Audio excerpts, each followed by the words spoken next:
बिस्मिल्लाहिर्रहमानिर्रहीम। अस्सलाम वालेकुम टू माई यूट्यूब फैमिली। मैं उम्मीद करती हूँ आप सब खैरियत से होंगे।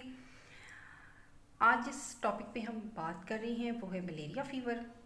मलेरिया फ़ीवर पे बात करने से पहले मैं आपसे एक छोटी सी रिक्वेस्ट करना चाहूँगी। मेरे चैनल को लाइक कीजिएगा, शेयर कीजिएगा, सब्सक्राइब कीजिएगा और घंटी के बेल आइकॉन को दबाना ना भूलिएगा।